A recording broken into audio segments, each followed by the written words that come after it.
well, can't talk about that anymore. You know, originally I had a video that was inspired by misshapen chairs. You know, this one right here.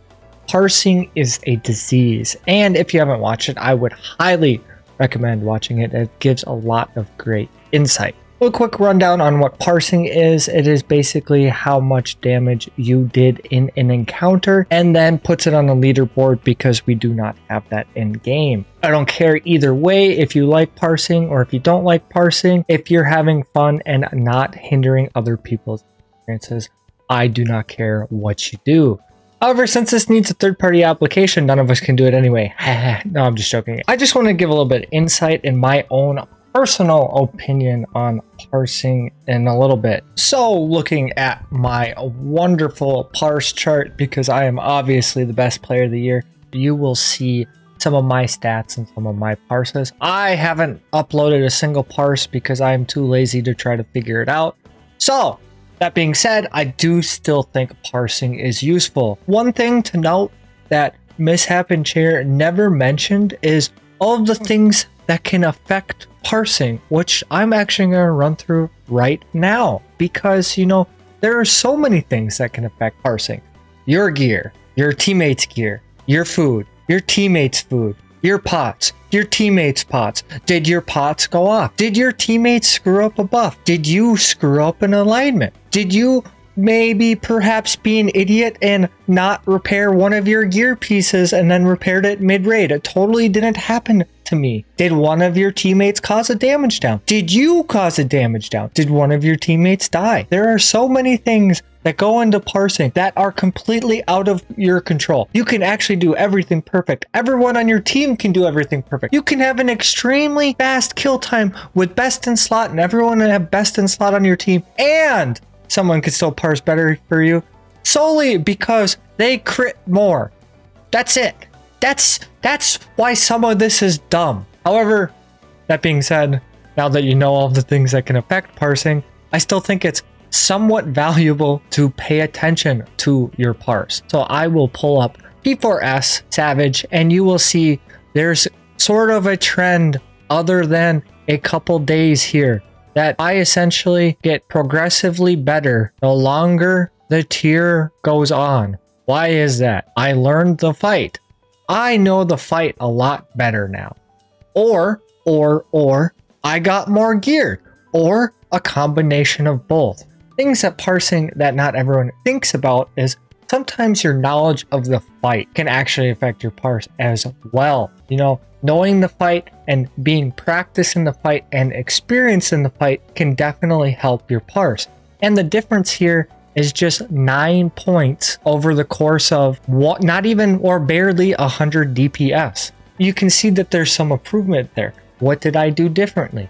Using parse and tools from parse, you can see what you did better or what you could improve on, and you can see that you're improving as the tier goes on.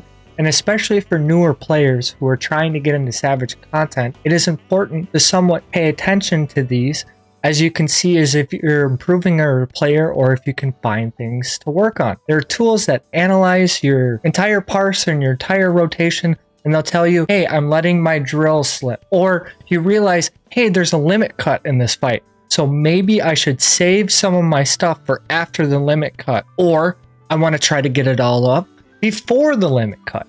This is where knowledge comes into effect, and then it just helps you improve as a player. Do those things help your parse? Yes. Do you know what they also do? Help you clear the fight. And at the end of the day, if you're clearing the fight or you're having fun, both are fine in my eyes. I do not care. I just wanted to give some of my insight and how it can be a tool to improve as a player. This is my first tier in Savage. I started playing in 5.58 after all the Savage tiers have come out. So seeing and improving as a player and seeing some of these aspects is pretty fun for me. And a lot of them are kind of just talking about like what parsing is and why the leaderboard is good or bad, and not talking about all the ways it can be used to improve as a player or, you know, show that you're improving as a player. And I think that's the part that's the most overlooked, which could arguably be the most important part, especially for those players striving to get into ultimate content. You will have to pay attention to some of these at some point because the DPS checks are there and you have to see if you're even good enough player to be able to do this type of content. And that's where self-analyzation and looking at some of these numbers and deep diving into this is actually an important tool that isn't necessarily in game. I don't think it necessarily needs to be in game, but how else would you know that you're doing a good job or whatever? Because just clearing the fight doesn't necessarily mean that you're being the best player that you can possibly be. And I understand that's such a small subset of players that actually care about this, but there are people out there that just generally want to improve. I always want to improve. Does that necessarily mean I want to be number one on the leaderboard? Absolutely not. But does that mean that I actually don't want to be a better player and help my teammates clear content faster? Absolutely not. If I happen to get a number 1 or a 100 parse, great. Did my team clear? Great. I'm happy that we got to clear. It's a group effort for me. Your opinion may be different, but at the end of the day, I wouldn't look too far into your the leaderboard or into the numbers too much, as long as you're having fun with the game and you're using it as a tool that is constructive. I just kind of want to get my thoughts out there and just kind of talk about parsing because I think a lot of it was overlooked. But that's all I have for this video. If you like the video and you want more content like it, please like and subscribe. It helps me out a great deal. That goes for anyone else's content. If you like anyone else's video, like and subscribe to the channels. Helps me out a great deal. And as always, have a great day. I totally could get a good parse with this, right?